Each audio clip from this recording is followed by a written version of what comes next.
Você tem dificuldade em dizer não só para não desagradar a pessoa? Ou você costuma ignorar sentimentos de medo, raiva, tristeza porque acha que está desagradando a Deus? Ou você costuma passar mais tempo fazendo coisas para Deus e menos tempo com Deus? Se você se identificou com alguma dessas situações que eu falei aqui, continue assistindo esse vídeo, que nós vamos falar sobre os sintomas de uma espiritualidade emocionalmente doente.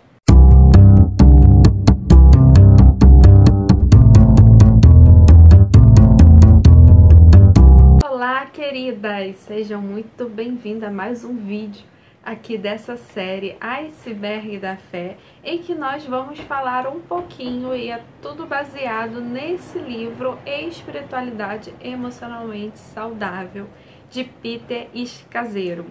Então nós vamos aqui passar esse tempinho aí meditando ali, refletindo no que esse livro fala, que é muito bom, pelo menos assim, para mim e para Evelyn foi muito edificante. E antes de começarmos a falar sobre os sintomas de uma espiritualidade emocionalmente doente, gostaria de pedir para que você curta, comente, compartilhe, também não deixe de se inscrever no canal e ative o sininho para ficar por dentro das novidades. E aqui, seguindo então, se você não assistiu ao vídeo da Evelyn, por favor, pare esse vídeo e assista, porque é o primeiro, vai fazer mais sentido esse vídeo se você assistiu dela, porque a gente está aqui conforme o livro está escrito, né? Seguindo ali os capítulos. E bom, se você já assistiu, então vamos continuar. Peter Scazzero, ele listou 10 sintomas de uma espiritualidade emocional vazia. Ai, Jesus, doente. Meu Deus, eu tô aqui botando. E o primeiro deles, ele fala, usar Deus para fugir de Deus.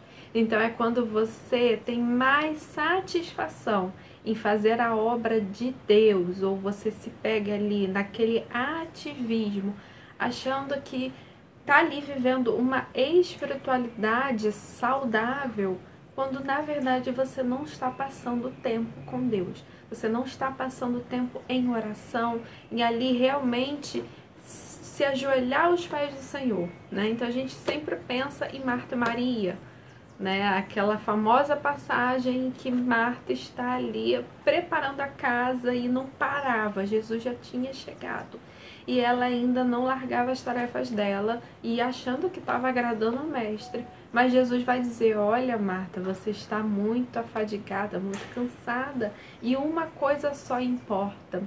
E Maria, né, que a Marta vai questionar Maria, vai dizer assim, ué, Jesus, você não vai mandar minha irmã aqui me ajudar nas tarefas?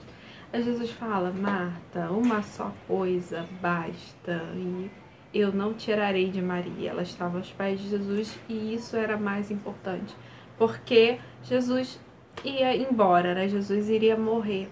Então aquele tempo que Marta tinha com Jesus era muito precioso. Então a mesma forma é quando nós, ou seja, nos super atarefamos achando que Deus está super se agradando, aplaudindo, botando lá estrelinha no seu nome, mas o que importa é passar tempo com Ele.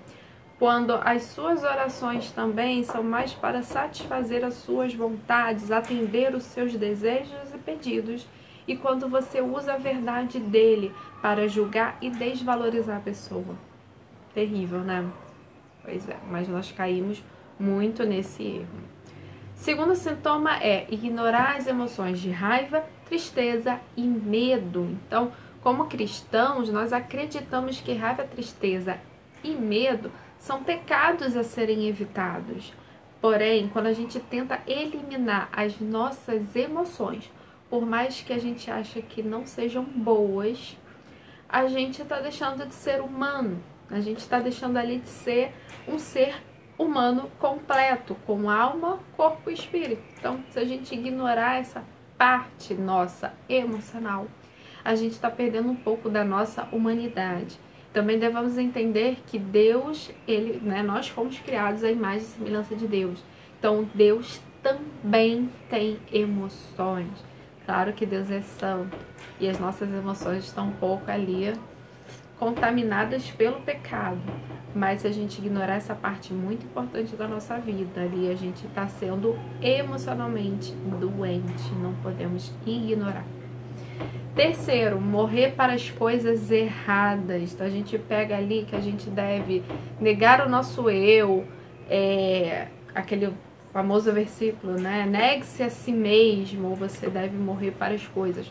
Só que muitas das vezes, como cristãos, né? Nós como cristãos, nós morremos para as partes boas. Ou seja, deixamos de ter sonhos, desejos, prazeres da vida, como alegria, recreação, desfrutar de uma música, de uma arte, de um riso, achando que, bom, eu tenho que morrer, eu tenho que negar a mim mesma. E aí envolve negar a personalidade, ali, negar as suas paixões. E não é isso que a Bíblia diz.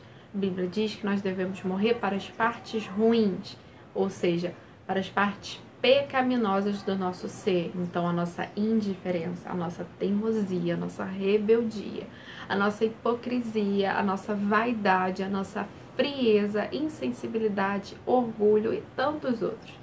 É para isso que Cristo nos chama, para morrer para as partes ruins, para o pecado ali que infelizmente tenta nos governar. Quarto sintoma é negar os impactos do passado sobre o presente, ou seja, quando a gente acha que converter-se a Cristo é justamente apagar aquele passado e, bom, vamos partir aqui para o futuro. Só que o passado tem muita influência sobre o nosso presente e sobre o nosso futuro. E muitas das vezes a gente tem que entender que a santificação ela requer, né? Às vezes ela significa retroceder para que a gente avance.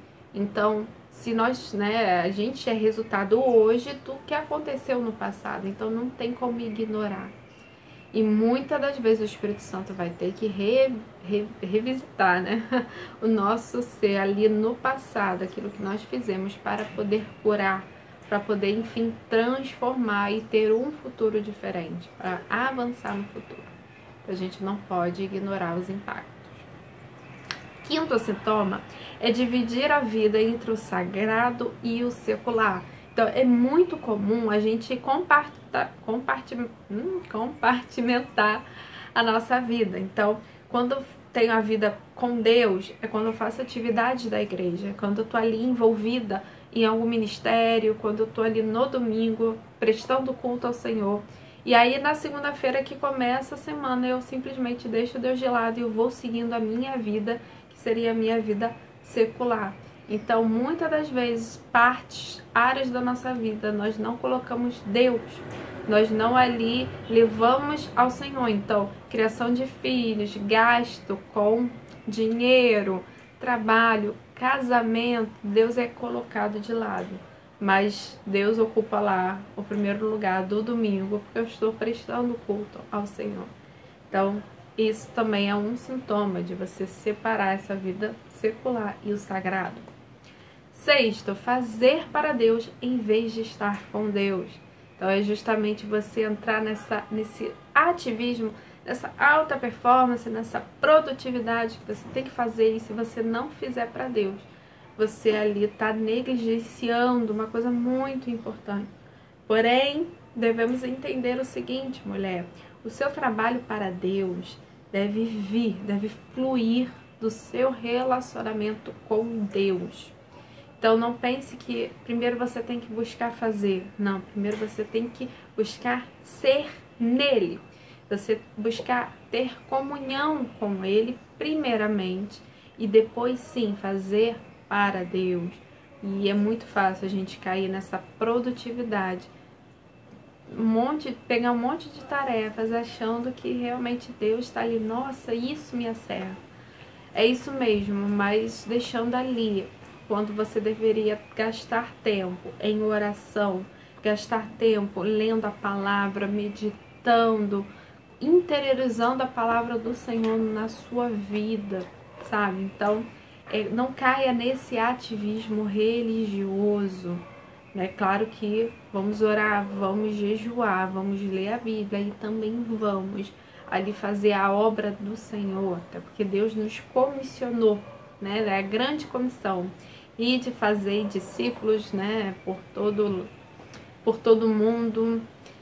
Só que antes tem o relacionamento com Deus, é ali aquela construção de intimidade com o Senhor.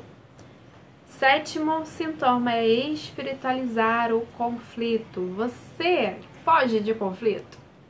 Eu sei que você evita situações de discordâncias, enfim, você evita ali qualquer tipo de situação que te deixe vulnerável, que ali você, muitas das vezes, tem que mostrar suas emoções, só que você não pode evitar. Você também não pode dizer assim, ai, não vou falar com pessoa, não vou pedir consertar porque eu quero evitar. Não. Se a gente fizer isso, a gente está deixando de ser tratado por Deus. Porque muitas das vezes evitar o conflito é você não querer pedir perdão, é você não dar o braço a torcer, você não quebrar o orgulho, é você ser egoísta, é você justamente desobedecer a parte que o Senhor fala. Vá, deixa a sua oferta. Antes de você trazer uma oferta ao Senhor, deixe de lado, vá se consertar com seu irmão, peça perdão, depois traga a oferta ao Senhor. Então, muito mais do que você ali está louvando ao Senhor, pregando, fazendo maravilhas na casa de Deus, enquanto os seus relacionamentos, você está negligenciando uma resolução de conflito. Você brigou uma pessoa e você não quer se consertar. Isso é evitar esse conflito. E, gente, está em todas as partes. E, infelizmente, já tem sala de aula, nos tribunais, na nossa casa. Então, não tem como fugir. Oitavo sintoma, encobrir fragilidade, a fraqueza e o fracasso. Porque nós somos muito impelidas pelo forte desejo de se mostrar forte, se mostrar, olha, eu sou espiritualmente inabalável, eu oro, jejuo, ali eu tô maravilhosa, top com o Senhor na espiritualidade, mas ao mesmo tempo você ali que falha, você fracassa, fraqueja, e aí quando você, sabe, esquece dessa parte, gente, você vai ficando emocionalmente doente, realmente. Ali você tá o quê? Tentando abafar suas emoções, e é muito pior. A gente sabe que há doenças que são emocionalmente, né? A causa é a emoção, então é psicossomático. Então a gente tem que entender e não podemos esquecer que nós somos profundamente falhas e incompletas, não há exceções. E nós vemos isso na Bíblia, tem tantos exemplos de pessoas heróis da fé, homens e mulheres de Deus com uma fé inabalável, porém falharam. Também ali tiveram a fraqueza, ali em algum momento titubearam, duvidaram. Então isso é comum e não podemos ignorar essa parte muito importante. Até porque Deus está vendo isso tudo, sabia? Então não tem como esconder do Senhor.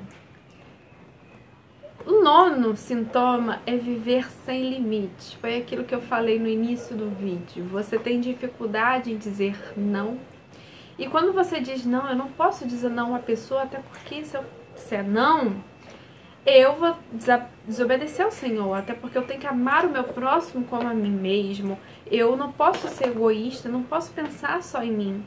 Só que tome cuidado, tome muito cuidado, porque se a gente não colocar limite, a gente vai ficar sobrecarregada. Quem vai adoecer, quem vai ter ali uma estafa é você. Então, não pare um pouquinho e pense, você realmente precisa fazer aquilo? Outra pessoa pode fazer?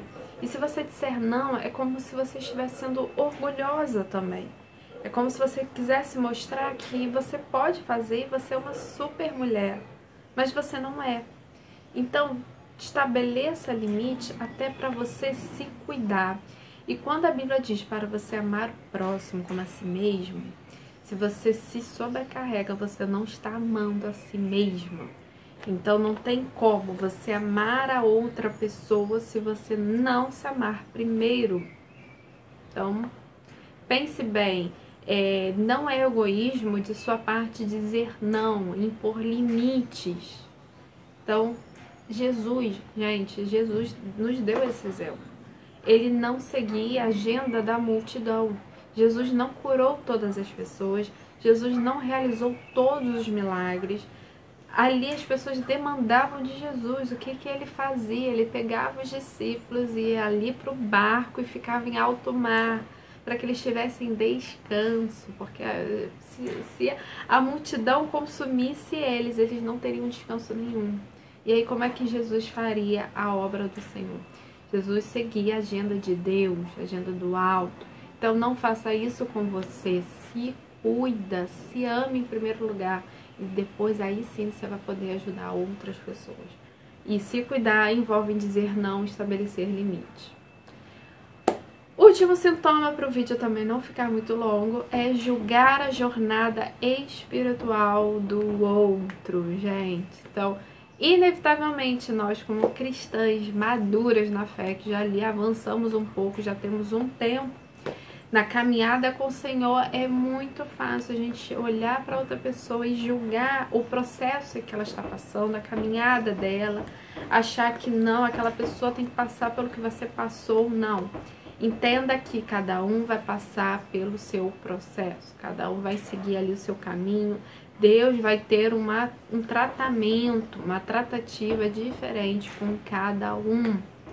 Então não julgue achando que você é superior em virtudes, porque você sabe mais a Bíblia, porque você tem mais experiências com Deus, porque Deus fez assim, assim, assado na minha vida e vai fazer com fulano, tem que fazer. Não, esquece fulano, esquece, viva sua jornada e deixa o outro viver, deixa o outro ali ser ele mesmo diante do Senhor. E aí você também estará sendo você mesma com o Senhor. Então, para encerrar, eu vou falar aqui uma frase que ele vai dizer no final deste capítulo, do antídoto, que é o que a Eve vai falar no próximo vídeo. Que o caminho para a cura e a transformação da nossa vida espiritual em Cristo pode ser encontrado na união da saúde emocional com a espiritualidade contemplativa. Então, vamos caminhar nessa série para a cura, para justamente viver ali plenamente, né, como um ser pleno na espiritualidade, na emoção, caminhando ali na mesma sintonia, nesse mesmo propósito. Então, aguarde aí os próximos vídeos, eu espero ter você aqui conosco. Então, um grande beijo e até a próxima. Tchau!